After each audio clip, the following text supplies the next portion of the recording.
All right, welcome to the Young Turks. Senator Elizabeth Warren joins us today. Very, very happy to have you. She's got a new book out, This Fight Is Our Fight, The Battle to Save America's Middle Class. And if you don't know her, you probably haven't been watching the Young Turks or anything political. But she's also the creator of course, the Consumer Financial Protection Bureau.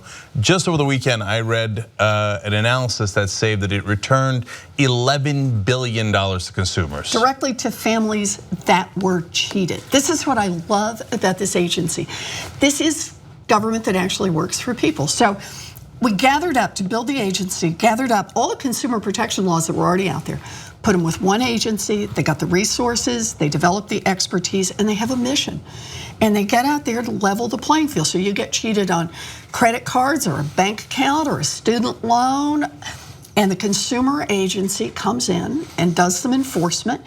And they have actually forced these big financial institutions to give back money. And here's the other part they do. If anybody needs this, they run a complaint hotline, and they have now handled over 1 million complaints.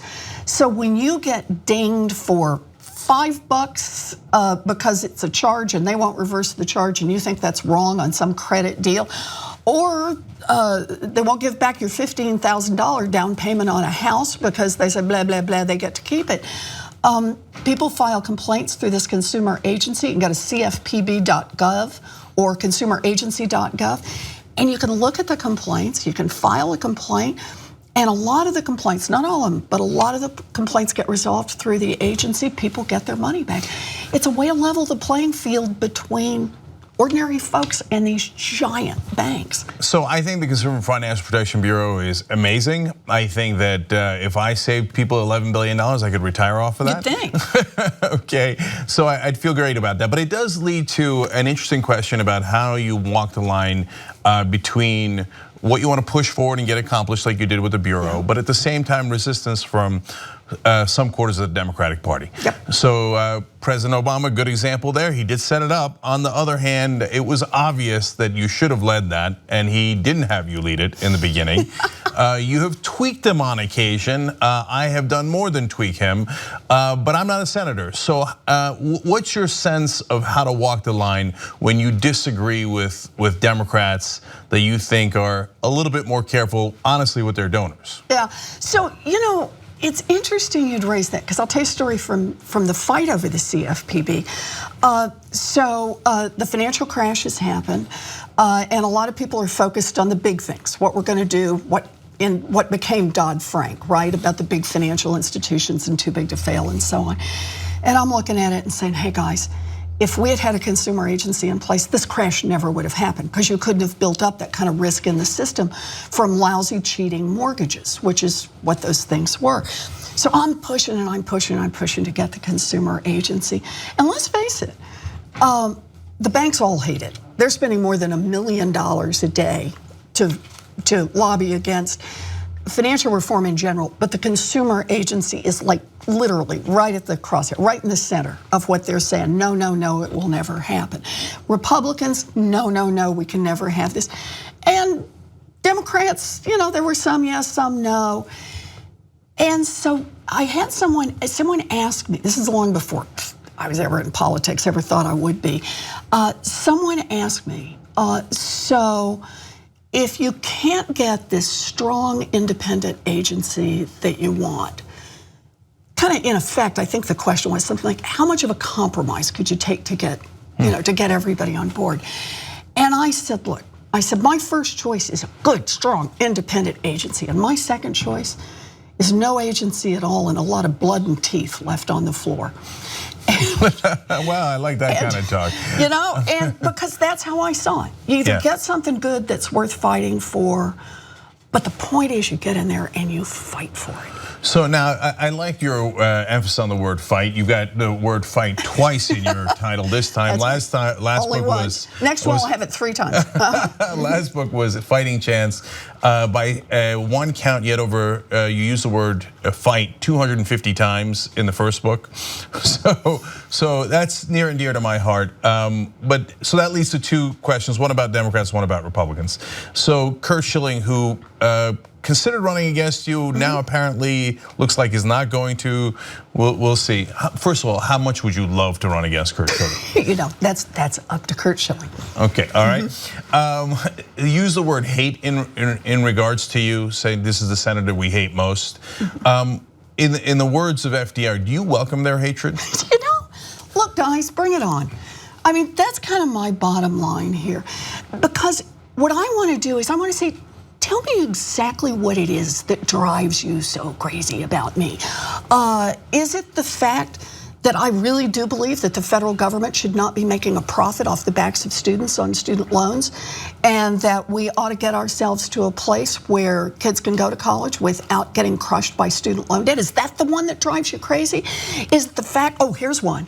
Is it the fact that I believe in science and that climate change is real and that we have a moral obligation to create or to leave a world in which you can drink the water and breathe the air, and is that what it is? I mean, because that's really, for me, when I hear that kind of talk from them, I want to say, so tell me exactly what it is and let's have it out over those issues. That's what I really want. So that leads to the second question, which is, do you think that they're honest actors? Because my thesis is that they're largely errand boys for their donors. Yeah. So sometimes I have to confess that I get frustrated with conversation in Washington that treats them as honest actors. I don't, Kurt Schilling's a genuine madman, but he's not in politics yet, right? I think he's legitimately crazy. But there are others, I believe, just Mitch McConnell doesn't have an opinion. He has donors, yeah. Right? And he does what the donors tell him.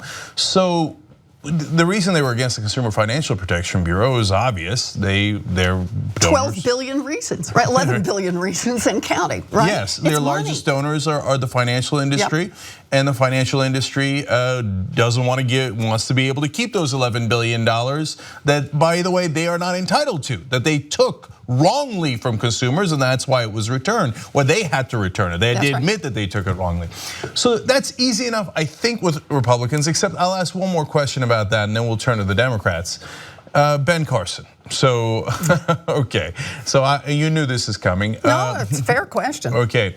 So now, but my take on it is maybe a little different than others. So you've voted to advance him so that he can get a vote in the Senate, and then you voted against him in the confirmation.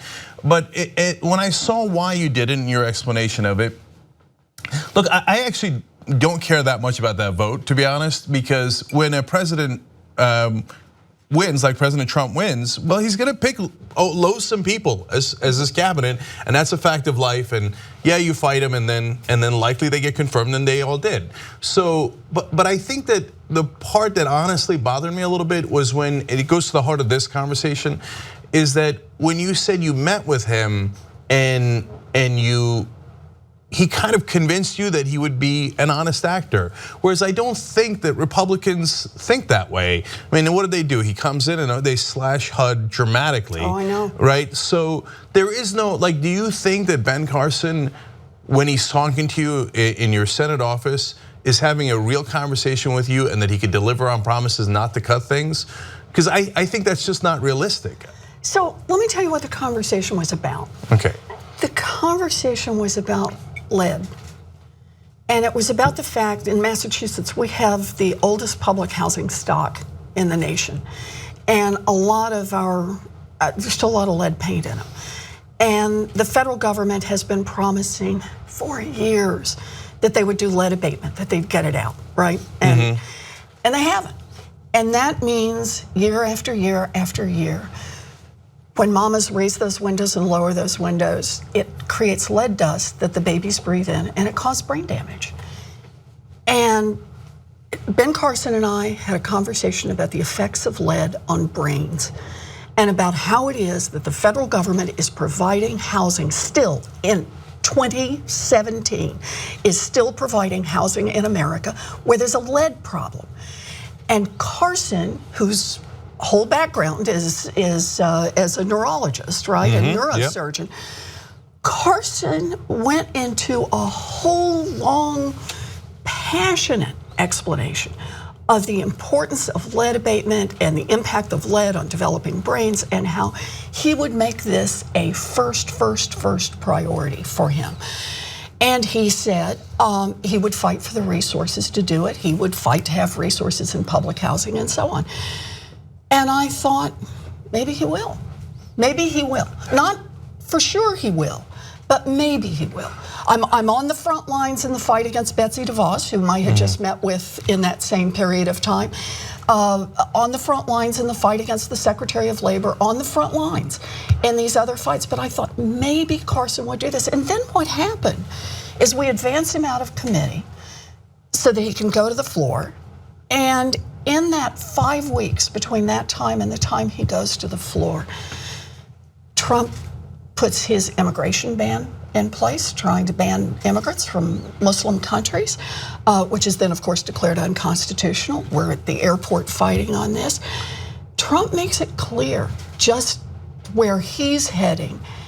And Ben Carson makes it clear he's not a guy who's going to stand up to him. And to me, I thought, enough of this, and voted no by the time we get to the floor. Okay, so has he done anything on lead?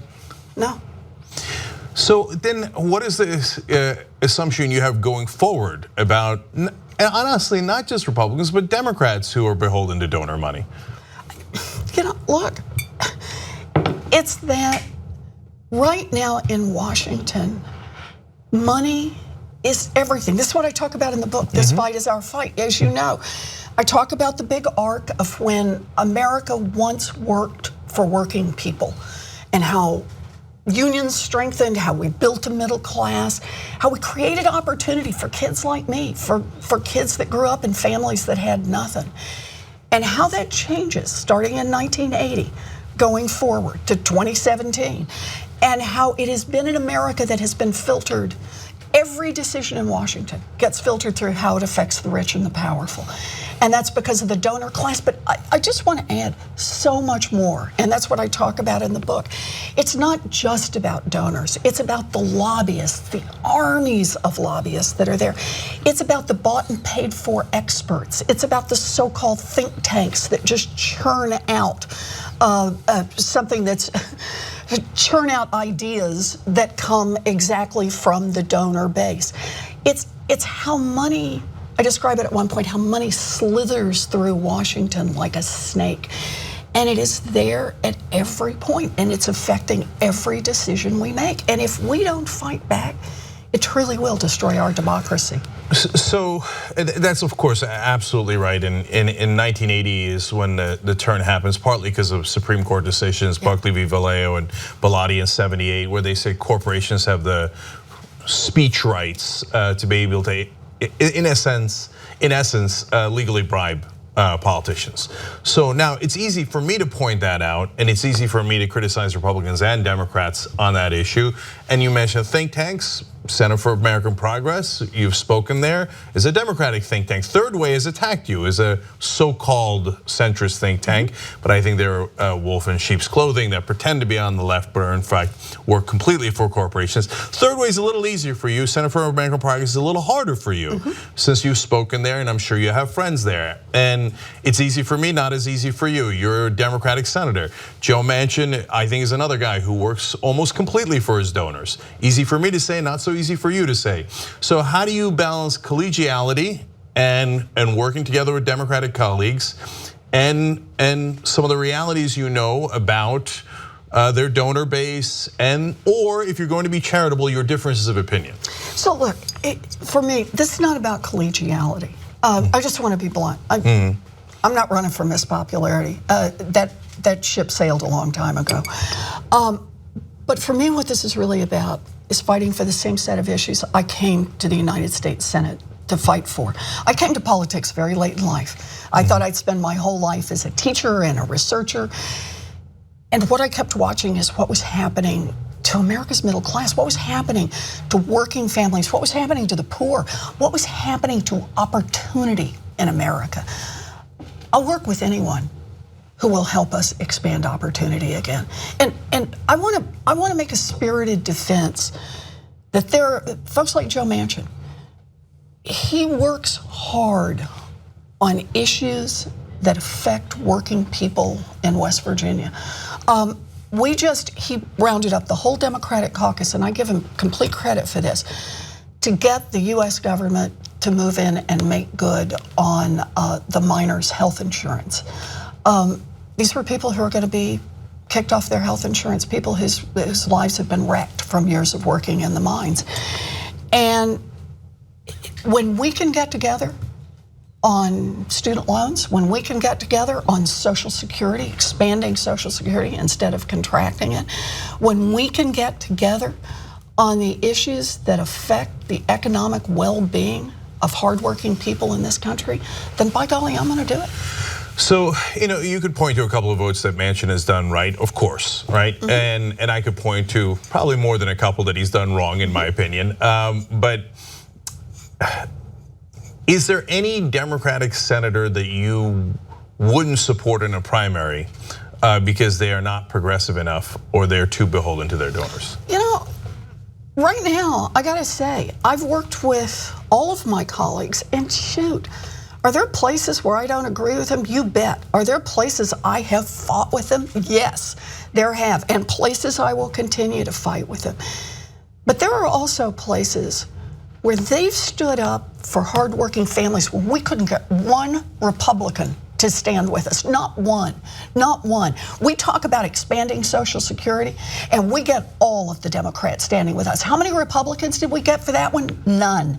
We can't even get a vote on refinancing student loans. We can't even get a vote on the bill we've got right now to try to import drugs from Canada, which would help bring down healthcare costs. There are things we want to do in the Democratic caucus. There are some things for which all of the Democrats have stood strong, and we can't get a single Republican to come across with us. Mostly, I'm saving my fire for those guys. Okay, I hear you. So now, part of the reason that the Republicans, let's say, dislike you, is your wide. Come on, I'm an easygoing person. What's to dislike, right? Well, when you cost their donors money, that's what's there you dislike. Go. Okay, Yeah. So is that you're widely considered to be the second most progressive senator in the country? One, do you agree to that? I don't know your metrics, but I'm somewhere in there. Yeah. Okay. Two, are you proud of that? Yeah. Why wouldn't I be? Okay, all right, great. Well, so you asked some Democratic nominees and they're not. I just want to know if I have to settle for second. Okay, so now, of course, the person most widely considered to be the most progressive senator is Bernie Sanders. Yeah. So a natural question is, why not back him during the 2016 primaries if you two are the closest aligned in policy? So look, I think that our primary, I thought was a good thing. And I thought it was good that Bernie was out there, that Hillary was out there. They were giving two different visions. They were out there through all the states. I thought it put both energy on our side. I'll tell you something else I thought it did. It made me proud to be a Democrat. While the Republicans were doing their clown car thing, with who was going to be voted off the island, and then of course ended up with a reality star as their standard bearer. I was proud of what Democrats were out there talking about. I thought it was the right thing to do. And in the end, when it was time, I went out there and fought once it was resolved to try to get Hillary elected, and I would have done the same for Bernie, no doubt about it. Do you get why some progressives are still mad about that? That Massachusetts was decided by 1.3 points, Iowa was decided by 0.3, that perhaps he could have helped him put him over the top, and then he would have won Iowa, New Hampshire, Massachusetts. And there are people who see it the other way. Yeah. For me, I think about it this way. There is nothing the Republicans would love better than for us to stand around and shoot at each other over and relitigate what happened in 2016. I look at what's happening in Washington right now. I look at what Donald Trump wants to do on healthcare and the Republican majority in Congress wants to do. I look at this new budget they've put out. I look at what's happening right now in the connections with Russia. And I say, God, we got to get focused here, and we got to focus on what Donald Trump is going to do in the next 24 hours, the next week, the next month. That's where we need our energy. I also understand that, but primaries are important, as you say. Sure. You really enjoy the fact that there was a strong primary and a discussion I'm of proud ideas. of it. Yeah. I'm going to skip the standard question about if you're going to run. You've got a book out, et cetera, right? And we understand what people think that means. Yeah. Okay. But if you don't run, you do know this is my 11th book. I know that. I know that. Books are how I argue. No, I understand that. Okay, good. I'm skipping that question. Okay. Okay. What I'm asking is, if you don't run, do you think this time around that you will have a more forceful opinion in the primaries? Because that is when people will decide who our standard bearer is. Their standard bearer is the reality show star. Yeah. And our standard bearer will either be a progressive or someone who is more beholden to donors. Yeah. Or someone in between. So if, for example, Bernie Sanders were to run again, if you're not running, would you support him? You know, I don't know where we'll be in 2020. It's a long time off. I supported and helped Bernie long before I ever thought I'd be in politics. I used to go up, went up to do town halls with Bernie to talk about what was happening to working families. I used to call in on Bernie's when he had a radio show for a period of time.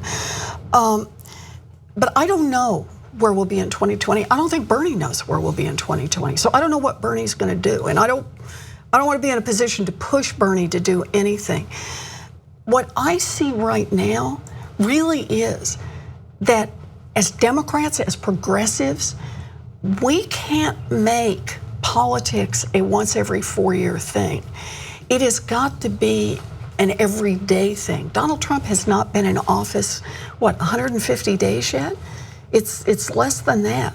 He's got a long, long time to go, or at least the Republicans do. Republican majority in the House, Republican majority in the Senate. The way I see it is, man, we got to be all in on the fights that are occurring right now, the things they're doing right now. I worry because it's healthcare, because it's this budget.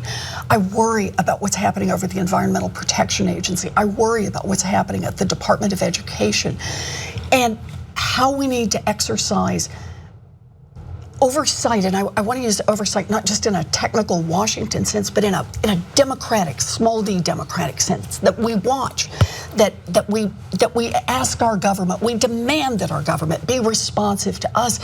But that means being focused on the fights that are in front of us right now. We cannot sit back and just start the speculation on what's going to happen 3.5 years from now. So then before we go, tell me in 2018, what are the issues that the Democrats should focus on? What do you think are not only important, but winning political issues? So look, the Russia thing, we're going to have to see how this one resolves. But right now, the idea that there is a connection between a foreign government that we know, our intelligence agencies have told us, hacked into American systems to influence the outcome of the 2016 election. I mean, that's stunning.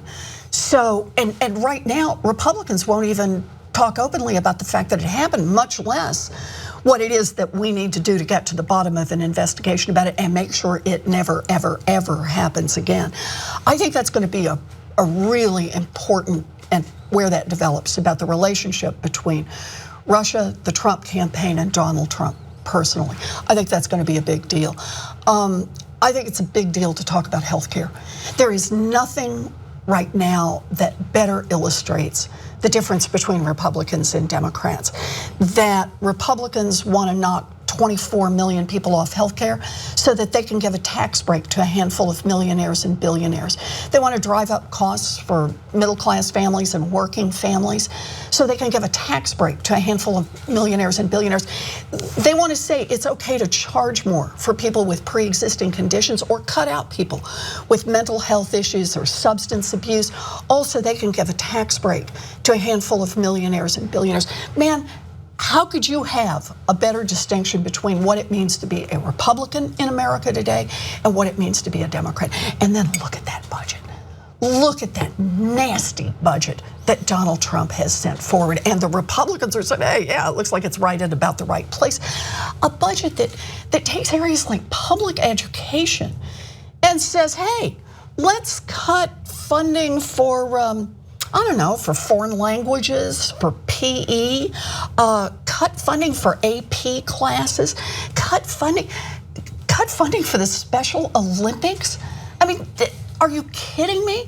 And then for college students, to say let's get rid of loan forgiveness for young people who go into public service, for people who are really moved by public service. Let's just drown them on the student loans. Let's just pack them on. And they want to drive up the costs on student loans for low-income students. They want to cut Pell Grants, and that's just one area where it's all about shrinking opportunity. And then they want to cut the budget for the Environmental Protection Agency. This will lop off a huge part of the EPA. Let those guys dump in the rivers, let them drill offshore. Boy, to me, those are the areas Democrats should talk about. The areas where the differences between what it means to be a Democrat and what it means to be a Republican could not be clearer. Those are the fights we need to have, and boy, we need to have them all the way. All right, one last thing, because nobody ever asks you about foreign policy, I feel like, and I don't want to make the same mistake. Okay. So there's a million things to ask about, and as Trump would say, nobody knew it was this complicated. Who knew? Right? Jeez. So I'll just ask you about one, because Syria, it's so hard to tell what the right position there should be, and I've become more non-interventionist as I've gone on. Partly because I've seen the results, but I'm curious as to what your take is. So fighting ISIS is easy to say that, and to perhaps to executing it and winning it not easy. But do we fight Assad, or do we continue to bomb in the area? Do we withdraw? What's your take on what to do there? Notice everything you're asking me is about the military strategy, but ultimately a solution in Syria is going to be a political solution. So we have to think about those two things together. How is it that we're going to negotiate to a place of stability in Syria? Something that doesn't either provide a home for ISIS, doesn't further destabilize the region and threaten our allies in the area, and that isn't a humanitarian crisis that just continues to unfold. And it's the reminder, it's not just going to be the United States and Syria. It's not just going to be the United States and Syria and Russia. It's going to bring a lot of parties together and talking about what kind of a Syria goes forward. And a big part of that is going to be what we can negotiate with the Russians. Let's face it, Assad would not be in charge if it weren't for the Russians. He already would have fallen. It's been Russian support that has kept him propped up. So when that's the case, you can't pretend that somehow just one more bomb dropped on Assad is somehow going to resolve this. It's not going to be resolved in that sense. It's got to be negotiated, and we got to have the big players in the room, and that means you got to have Russia. If at the end of the day Assad survives then and is still the leader of Syria, can you live with that? It's like a lot of things. In a world of bad choices, it depends on what the alternatives are. Because the key for me is they cannot be a place where ISIS can retreat to. They cannot be a destabilizing force that threaten our allies. And we cannot have this humanitarian crisis that just continues to unfold. And he has proven that he is willing, that he is a monster, that he is willing to gas his own people. But those have to be our goals. And we have to be hard-nosed about keeping our eye on what the goals are. And if we can meet the goals, then we go with that. Senator Elizabeth Warren, the book is This Fight Is Our Fight, The Battle to Save America's Middle Class. We'll have a link to it wherever this is posted. Thank you so much for joining us on The Young Turks. It's so good to be here.